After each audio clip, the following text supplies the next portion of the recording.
우리 함께 인사하겠습니다. 잘 나오셨습니다.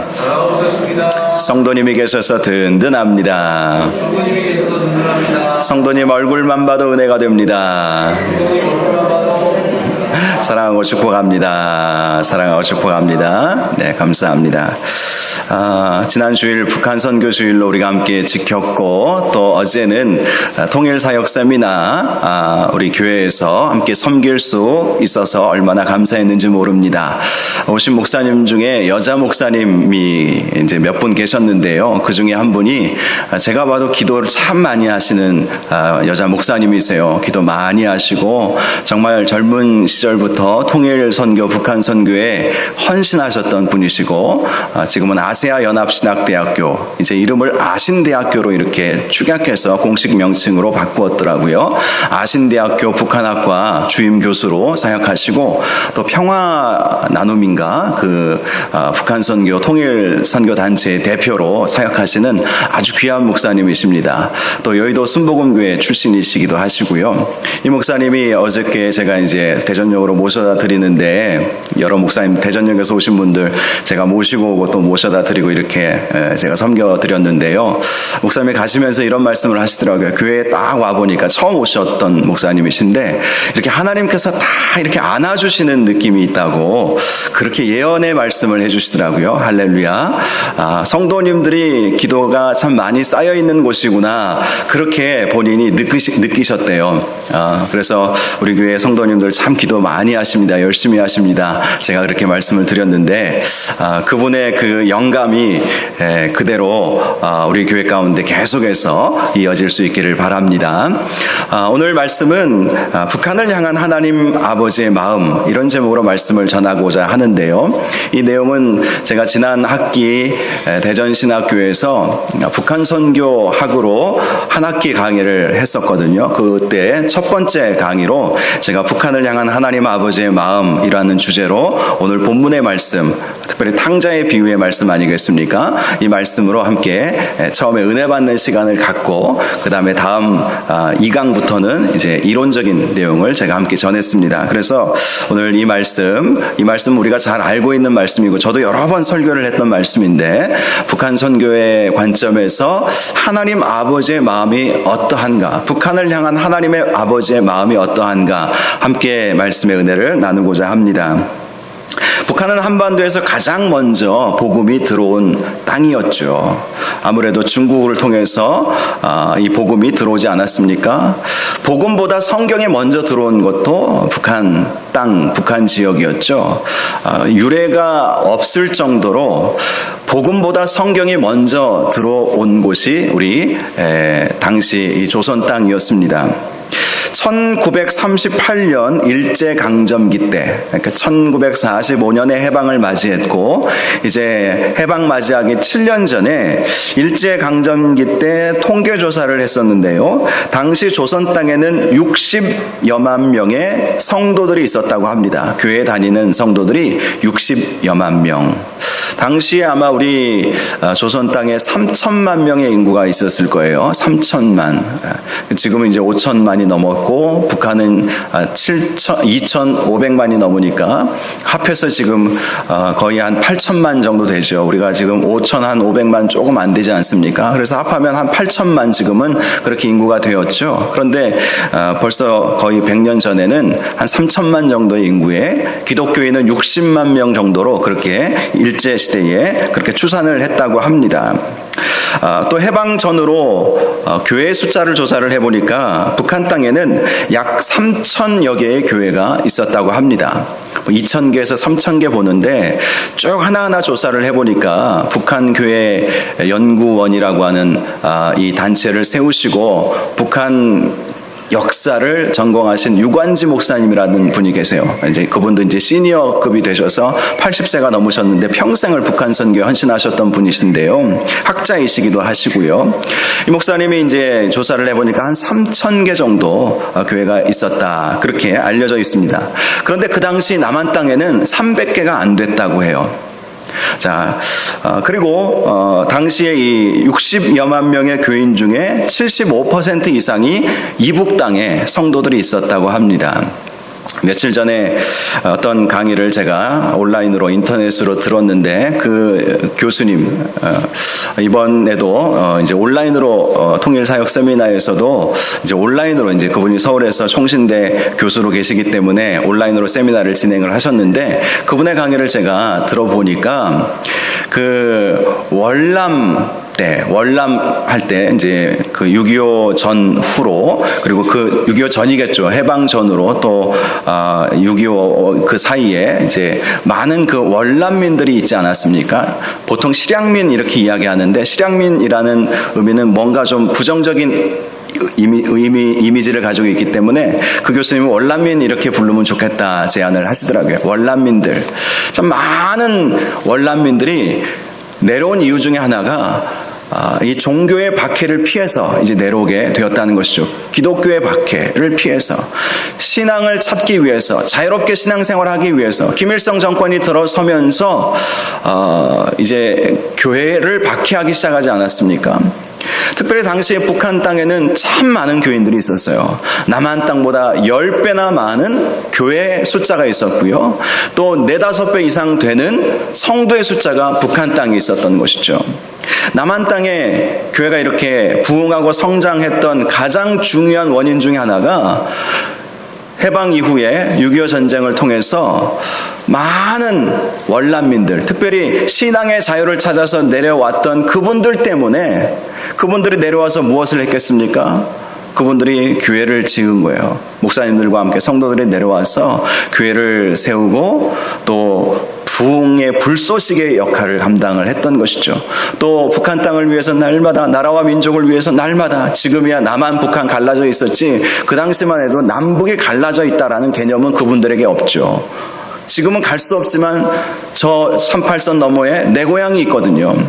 한민족이잖아요. 그래서 저 북한 땅 나라와 민족을 위해서 구국기도회를 하면서 한국교회 부흥을 특별히 남한 사회의 부흥의 역사를 일으켜 주었던 분들이 바로 이 월남민들, 북한에서 신앙의 자유를 찾아서 내려오신 그런 분들이시죠.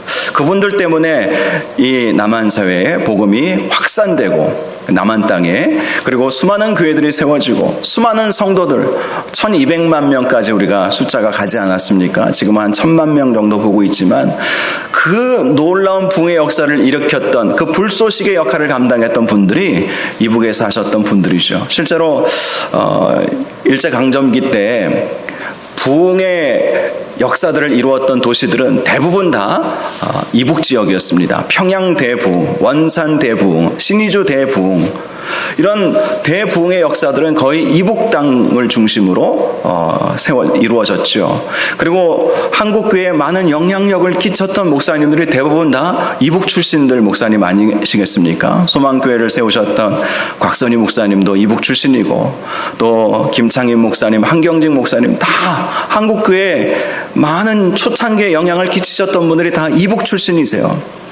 고향 땅을 잃어버린 그 슬픔, 나라와 민족을 위해서 통일을 위해서 기도하셨던 그분들의 기도와 그분들의 헌신을 통해서 이 남한 땅에 교회들이 점점 더 많이 세워지고 많은 성도들이 이렇게 예수 믿게 되는 놀라운 역사가 일어나게 되었던 것이죠. 여러분, 그런 관점에서 생각해 보면 북한 땅은 하나님 보시기에 잃어버린 아들과도 같습니다. 잃어버린 아들. 오늘 우리가 함께 살펴보는 이 본문 가운데 보면 일명 탕자의 비유라고 하는데 사실은 잃어버린 아들의 비유라고 해야 더 정확한 것입니다. 오늘 본문 31절 우리가 읽었던 이 말씀 가운데 보면 이렇게 말씀하고 있죠. 아버지가 이르되 예 너는 항상 나와 함께 있으되 내 것이 다 내 것이로되. 자, 이 말은 첫째에게 하신 말씀이었죠. 첫째, 항상 나와 함께 있었고 내 것이다, 네 것이다. 첫째 아들은 늘 아버지와 함께 있었습니다. 그런데 둘째에게 이런 말을 하죠. 이 내 동생은 죽었다가 살아났으며 내가 잃었다가 얻었기로 우리가 즐거워하고 기뻐하는 것이 마땅하다 하니라. 자, 이 둘째 아들 탕자는요, 아버지 입장에서는 잃어버렸던 아들이었다는 것이죠. 잃어버린 것을 찾는 것. 이 누가복음 15장 자체가 잃어버린 것들의 비유 아니겠습니까? 자, 처음에 나와 있는 비유는 양 100마리 중에 한 마리를 잃어버렸다. 그리고 양 주인이 그 한 마리를 찾기 위해서 산으로 돌아다녀서 그 양을 찾아서 어깨에 메고 돌아왔다. 그래서 잔치를 베풀었다. 잃어버린 양의 비유이죠. 두 번째 나타난 비유는 한 여인이 10개의 드라크마가 있었는데 한 드라크마를 잃어버린 거예요. 그래서 그 잃어버린 드라크마를 찾기 위해서 방안 집안 곳곳을 샅샅이 뒤져서 결국 찾아냈다. 잃어버린 드라크마의 비유인 것이죠. 자, 이 탕자의 비유는 잃어버린 아들의 비유인 것입니다. 아버지는 잃어버린 아들을 이제나 저제나 돌아오기를 소원하고 계셨다. 그리고 돌아오니까 그에게 아들의 지위를 다시 부여해주고 손에 가락지를 끼워주고 신발을 신기워주고 새 옷을 갈아입혀주고 아들로서 대우해주고 또 잔치를 베풀지 않았습니까? 그렇습니다. 북한 땅은요, 하나님 보시기에 딱 잃어버린 아들과도 같은 곳이죠. 그런데 하나님의 마음은 어떤 것입니까? 그 잃어버린 것을 찾기를 원하신다는 거예요. 하나님 아버지의 그 마음이 그것입니다. 과거 100년 전만 해도 저 교회가 많이 있던, 남한보다 10배가 더 많았고 4-5배 이상 성도들이 많았던 저 땅, 평양의 동방의 예루살렘이 바로 평양을 가리키는 것 아니겠습니까? 선교사들이 그렇게 보고를 한 거예요. 평양은요, 정말 성도들이 가득 넘쳤어요. 주일날에는 장사가 되지 않았다고 합니다. 오늘날에는 주일 성수의 개념이 많이 이제 희석되었지만 예전에 우리 신앙의 선조들은 주일을 철저하게 지키지 않았습니까? 오락도 금하고 주일을 온전히 성수하는 그런 마음을 갖지 않았습니까? 그래서 평양에는 주일은 장사가 되지 않을 정도로 성도들이 너무 많으니까 주일날 다 예배드리러 가고 교회를 섬기고 봉사하고 전도하니 뭐 장사가 될 일이 있겠습니까? 그만큼 평양 땅에는 성도들로 가득 찼죠.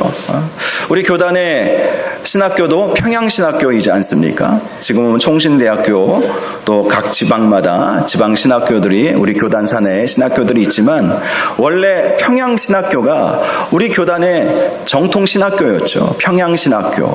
평양신학교 출신들을 통해서 한국교회에 많은 그런 붕의 역사들이 있지 않았습니까? 자, 평양, 저 북한 땅, 신의주, 원산, 함흥, 이런 지역들은 정말 다 하나님 보시기에 잃어버린 아들과 같다는 것입니다. 바로 그것을 찾기를 원하시는 하나님 아버지의 마음이 있다. 그래서 우리는 하나님 아버지의 마음을 우리가 안다면 우리도 그 하나님 아버지의 그 마음을 가지고 북한 땅이 주님 앞에 다시 돌아오도록, 수많은 성도들이 다시 세워지고 교회가 세워지도록 하나님이 원하시기 때문에 우리도 그 마음으로 함께 북한 땅을 위해서 기도해야 하지 않겠습니까? 감사하게도 북한의 이 선교 역사를 보니까 대기근의 때가 있었죠. 북한 사람들은 그것을 이제 김정일이 그렇게 얘기했죠. 고난의 행군이다 이렇게 붙였대요. 이 대규모 아사자들이 나오게 된 사건이 있지 않았습니까? 90년대 후반에. 그래서 먹을 것을 찾아서 많은 탈북자들이 이제 중국 땅으로 넘어오게 된 거예요.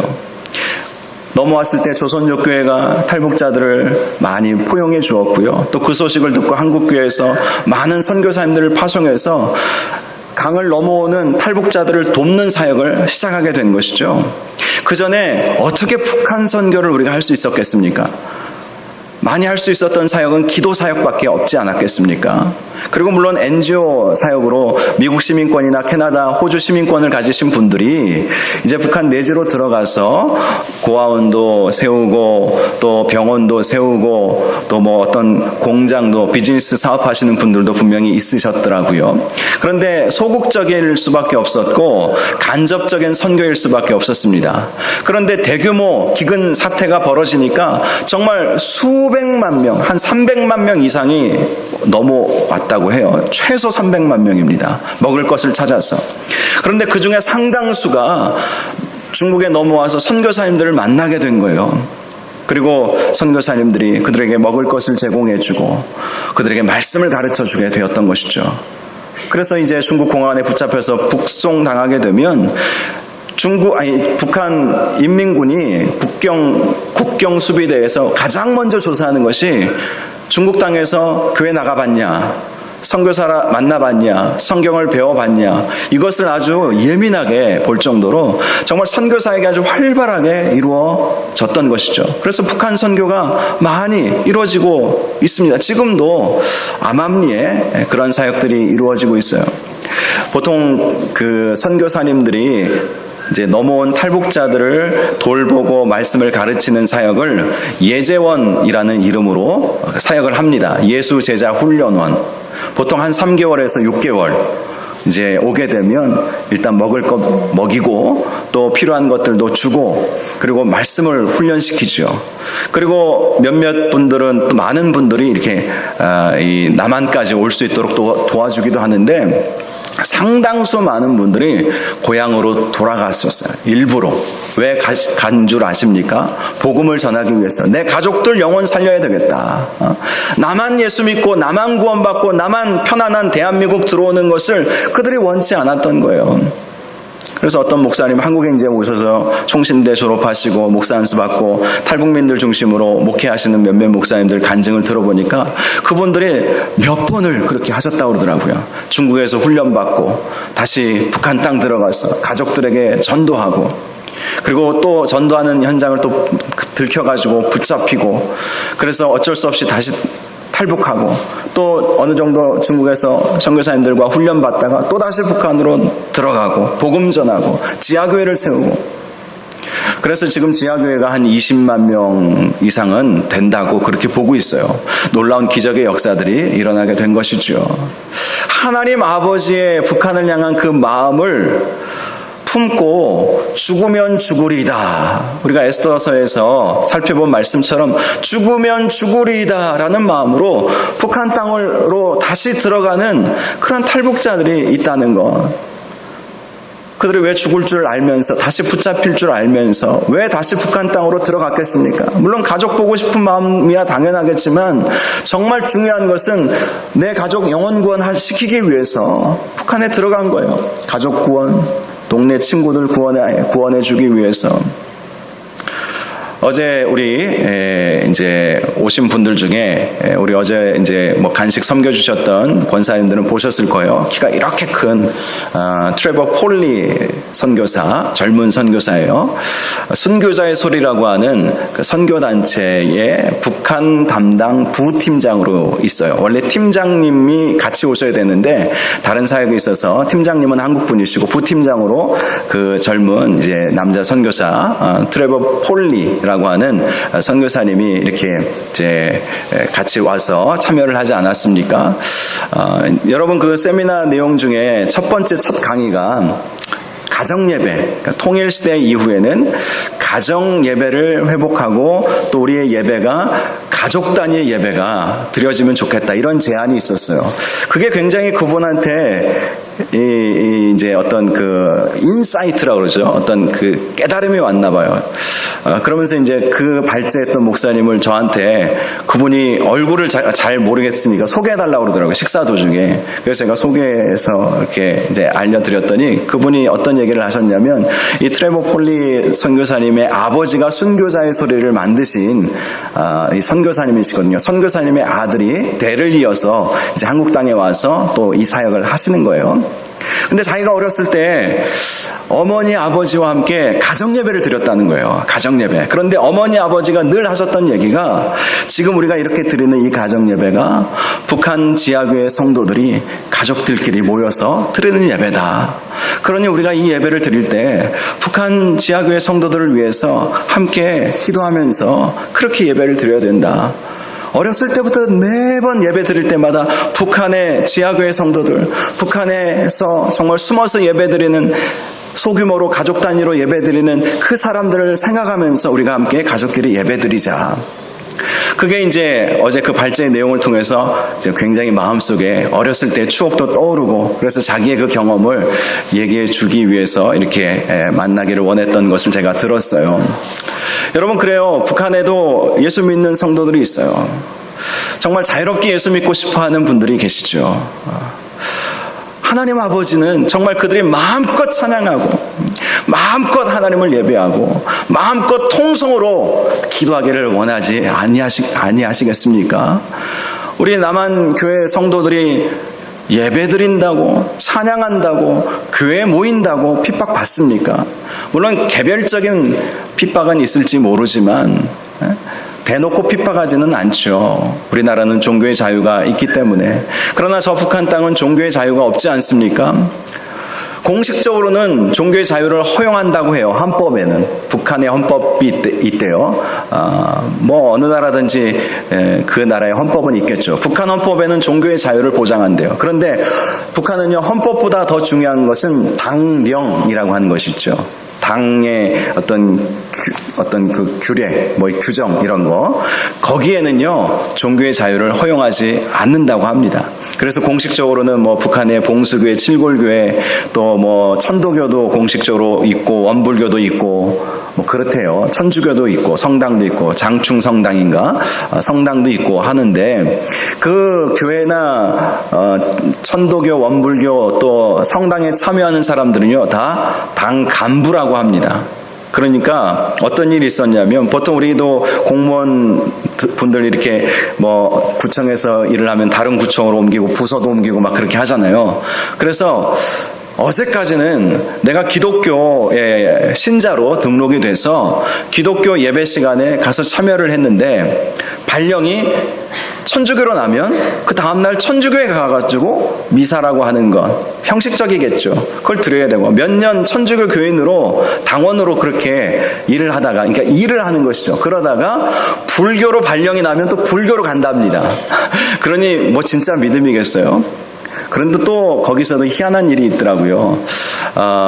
그 태영호 공사, 지금 태영호 의원이죠. 그분이 제가 그분을 개인적으로 만나본 적이 있었는데, 그분이 그런 얘기를 하시더라고요.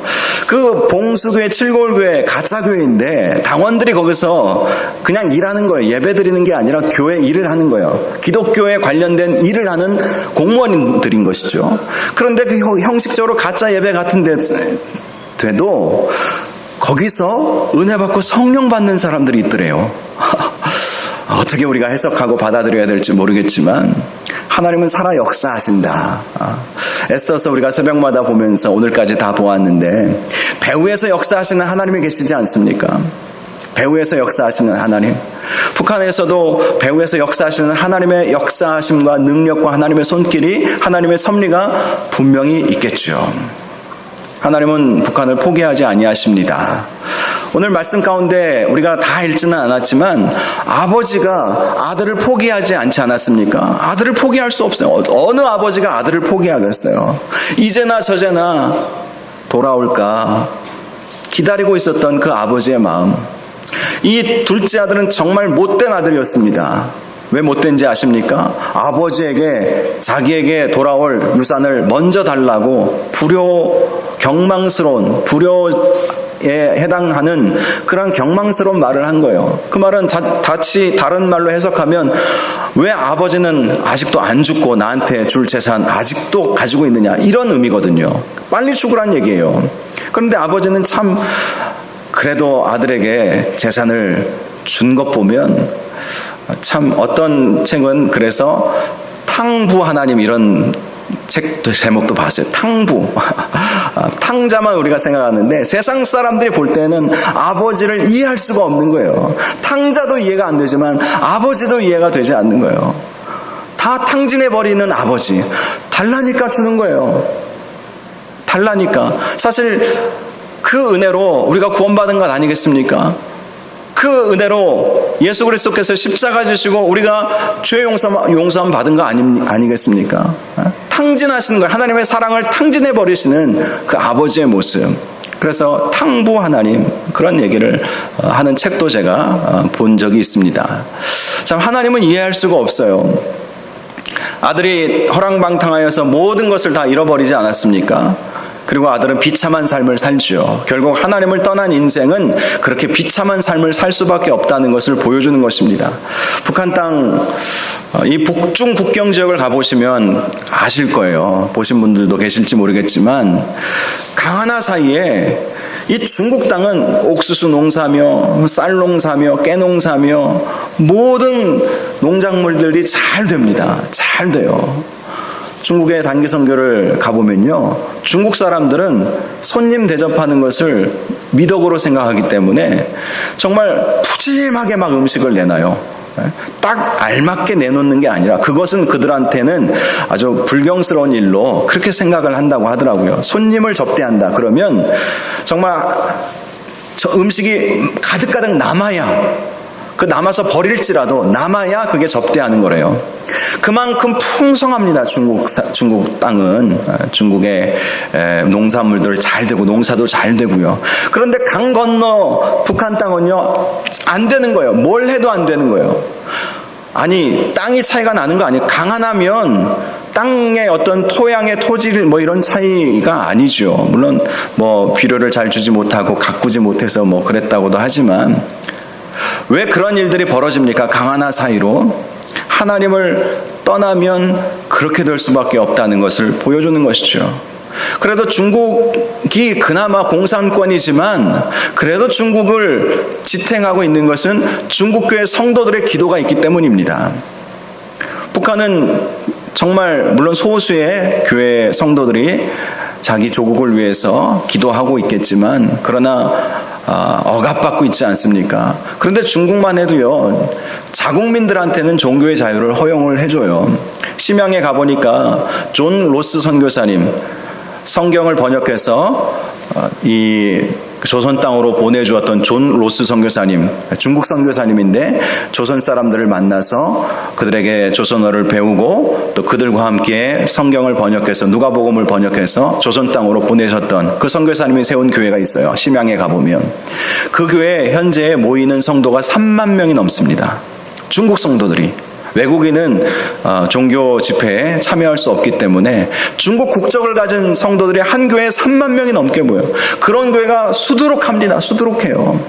돌아가셨지만 정필도 목사님이 삼자교회를 중심으로 사역을 하시다가 코로나 이전까지 한번 사역을 하시면 정말 중국교회 목회자들이 수천 명이 모여서 말씀의 은혜를 받고 뜨겁게 기도하고, 그리고 각자 흩어져서 목회를 하신대요. 또 중국에 공임받은 신학교 사역도 여러 군데 가셔서 신학생들을 가르치고 그렇게 오셨어요. 그래서 저도 많이 봤거든요. 중국이 그래도 저렇게 풍요로운 나라가 될 수 있고 세계 2위 강국이 될 수 있는 것은 시진핑이 잘해서가 아니에요. 기도하는 성도들이 있었기 때문 아니겠습니까? 그런데 저 북한 땅은 기도하는 성도들이 너무 작아요. 없다고 봐야 되겠죠. 그러니 안 되는 거예요. 탕자가 아버지를 떠나서 아무것도 안 된 거예요. 탕자는 다 계획을 하고 있었거든요. 그러니 아버지의 재산을 받아서 바로 팔아버릴 수 있었던 거예요. 사실 여러분, 부동산 집을 내놓으셔도 몇 달 걸리는 경우 많잖아요. 집을, 아버지가 준 재산이 무엇이었겠습니까? 땅, 가축 아니었겠어요? 뭐 현금을 준 게 아니거든요. 땅과 가축을 준 거예요. 그런데 그 가축, 땅을 받자마자 바로 팔아요. 어떻게 팔 수 있었겠습니까? 미리 다 계획을 세워놨어요. 미리. 머리가 아주 비상한 사람이 이 둘째였던 것 같아요. 미리 살 사람 다, 아버지가 나에게 유산을 주면 이 땅은 당신이 사가십시오. 내가 얼마에 팔겠습니다. 가축은 몇 마리인데 이것은 당신이 사가십시오. 이미 다 계획을 다 세워냈어요. 철저하게 계획을 세웠어요. 그래서 먼 지역에 가서 자기 나름대로의 꿈을 펼쳐보고자 했겠죠. 그런데 아무것도 안 되지 않았습니까? 하나님을 떠난 인생은 아무것도 안 되는 것을 탕자의 모습을 통해서 보여주는 것입니다. 하나님 떠나면 아무것도 할 수가 없어요. 아무리 똑똑하고 아무리 계획을 철저하게 세운다 할지라도 하나님을 떠난 인생은 아무것도 할 수 없는 것이죠. 북한 땅이 그런 것 아니겠습니까? 하나님을 떠나고 자이든 타이든 김일성을 우상으로 신처럼 받들고 있으니 하나님을 떠난 저 땅이 어찌 복을 받을 수 있겠습니까? 그러니 농사를 지어도 안 되죠. 계속해서 기근과 홍수와 가뭄으로 먹을 것이 없으니 굶을 수밖에 없지 않겠습니까? 왜 그런 일이 벌어졌겠습니까? 하나님을 떠난 인생은 바로 그런 인생이 되는 것이죠. 그런데 이 탕자가 깨달은 것이 있죠. 이게 잘한 거예요. 아버지께 돌아가야 되겠다. 아버지에게서는 먹을 것도 많은데 아버지의 품으로 돌아가기를 결정한 것, 이것이야말로 탕자가 잘한 것이지 않습니까? 저는 이 북한 땅이 바로 그러한 회개운동이 일어나기를 늘 기대하고 기도하고 있습니다. 북한 땅에도 회개운동이 다시 일어나게 하여 주옵소서. 자이든 타이든 김일성을 신처럼 받들어 섬겼던 그 모습을 회개하고 하나님 앞에 눈물 콧물 다 쏟으며 하나님께로 돌아오는, 회개라고 하는 것은 하나님께로 돌아가는 것 아니겠어요? 그 회개운동이 북한 땅에서 일어나게 하여 주시옵소서. 물론 이론적으로는 가능하지 않을지 모르겠어요. 어찌 북한 땅에 회개운동이 일어날 수 있을까? 그러나 하나님의 보이지 않는 역사하심과 하나님의 손길은 어떤 것이든지 하실 수 있지 않겠습니까? 하나님이 못하실 일이 뭐가 있겠습니까?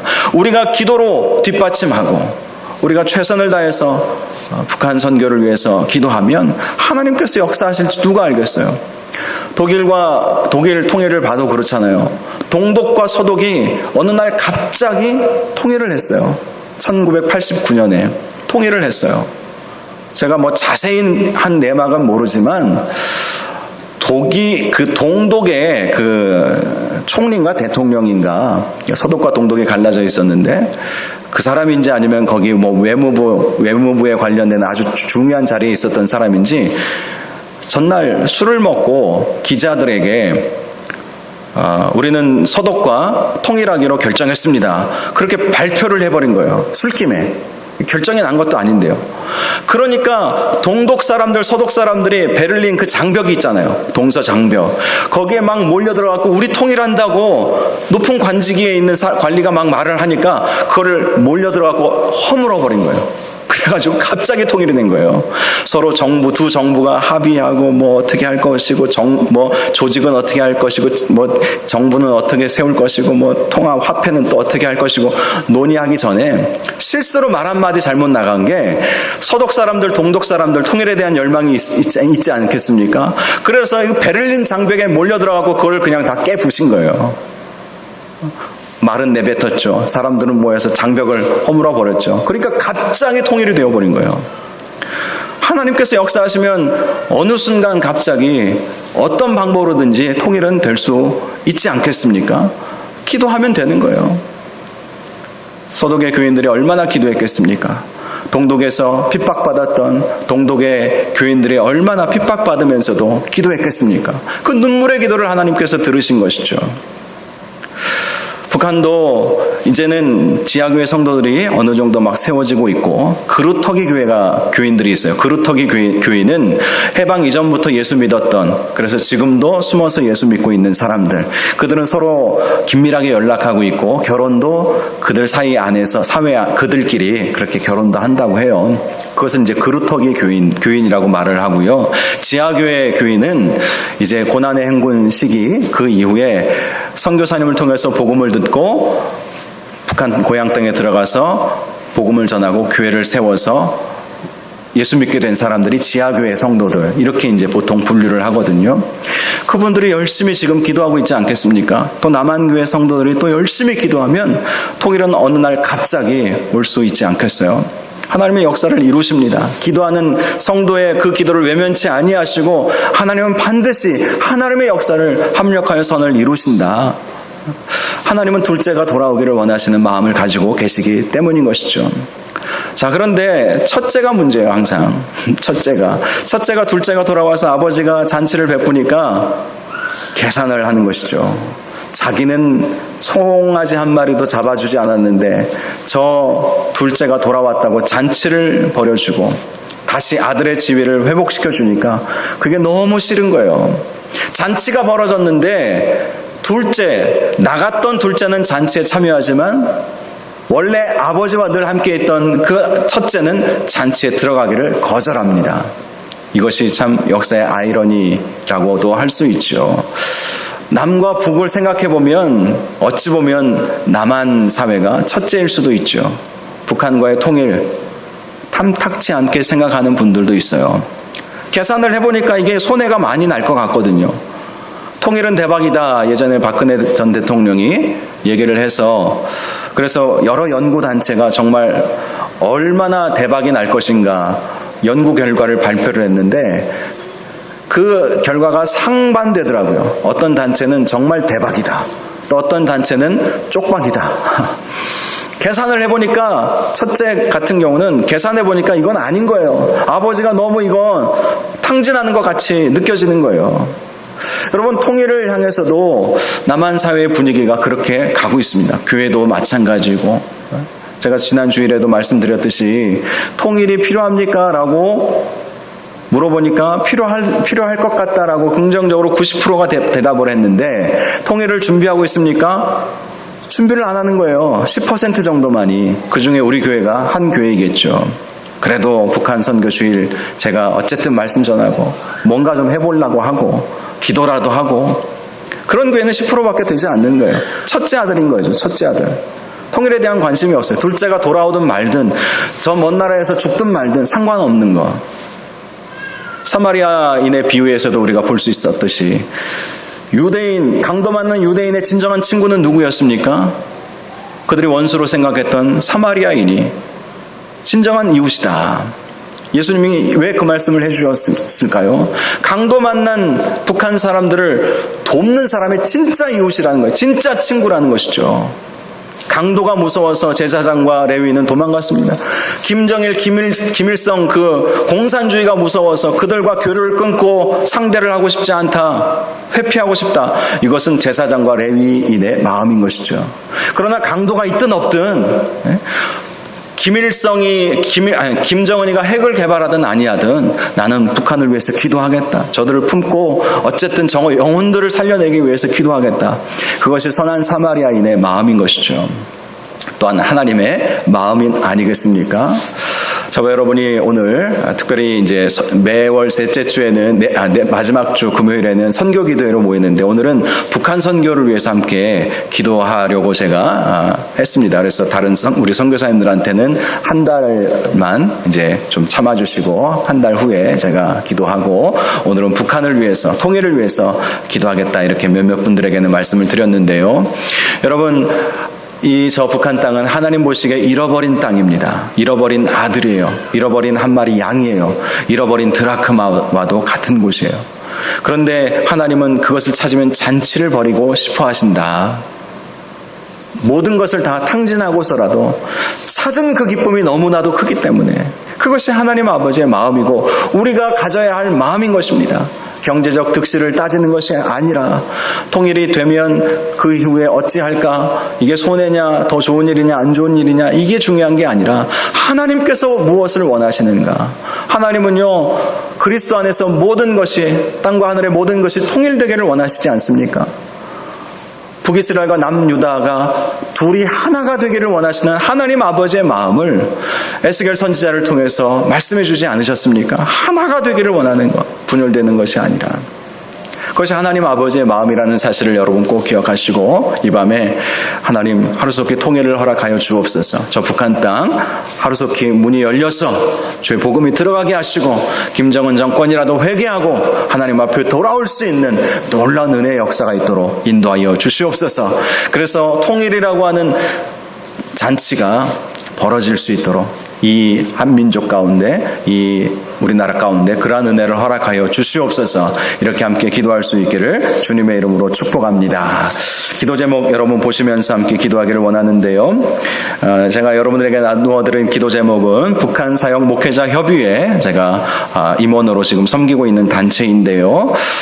우리 협의회에서 매월 기도 제목을 이렇게 이제 한국교회에 내놓습니다. 그래서 오늘 처음으로 제가 여러분들에게 드리는데요. 이 기도 시간 말고도 매월 이게 나오면 카톡방에 이렇게 올려드릴 테니까 여러분 보시고 기도하시고 오늘 6월달 이 기도 제목 보시면서 함께 기도해 주시기를 원합니다. 기도의 내용을 보면 여러 이 분야들이 있어요. 통일 목회, 통일 목회, 또 통일 선교 교육. 통일 목회는 탈북민들을 품고 목회하는 것. 또 남한 우리 성도들도 통일을 준비하고자 하는 목회. 그런 목회를 말하는 거예요. 통일 목회. 통일 선교 교육은 통일을 교육하는 것. 이것을 말하는 것이죠. 통일 기도 사역은 통일을 위해서 기도하는 것. 탈북민 정착. 이 땅에 34,000명의 탈북민들이 있지 않습니까? 그분들이 이 땅에 잘 정착할 수 있도록. 또 통일 경영. 이 통일 경영의 가장 중요한 의미는 탈북민들이 내려와서 먹고 사는 문제가 가장 시급한 문제이지 않습니까? 하나원이라고 하는 곳에서 3개월 훈련받고 이제 퇴소할 때가 다가오면 뭐 먹고 사나 늘 그 걱정이 가장 크대요. 그래서 이 통일 경영 분야는 바로 탈북민들을 어떻게 사업으로 또 일을 할 수 있도록 어떻게 이끌 것인가, 또 북한의 개성공단이라든지 이런 것을 통해서 북한의 문을 어떻게 이 사업의 측면에서 열어갈 수 있을 것인가, 이런 부분을 함께 논의하는 이 분야가 통일 경영입니다. 그리고 북한 인권 대북 교류, 이건 잘 아실 거예요. 또 해외 사역 교류, 디아스포라 코리안들이 사실 외국 시민권을 가지고 있기 때문에 북한에 직접 들어가기가 쉽지 않습니까? 그래서 해외 사역 교류, 또 해외에서 사역하는 해외 선교, 해외에서 탈북자 사역들, 미션홈 사역들, 이런 사역들을 위해서 함께 기도하는 그러한 내용들인데요. 이 내용들을 보면서 함께 기도할 수 있기를 원합니다. 우리 세 개로 이렇게 나누어서 기도하기를 원하는데요. 먼저 통일 목회와 통일 선교 교육, 이 내용을 보시면서 함께 간절히 이 땅의 통일 목회, 탈북민 목회가 잘 이루어지게 하시고, 또 통일을 위한 교육 시스템, 훈련 과정들이 잘 세팅이 될 수 있도록 인도하여 주시옵소서. 이런 점으로 우리 함께 주여 한번 부르짖고 기도하겠습니다. 주여, 은혜를 감사합니다. 하나님, 은혜를 감사합니다. 오늘도 이렇게 통일을 위해서, 북한을 위해서 함께 기도할 수 있도록 인도하여 주시니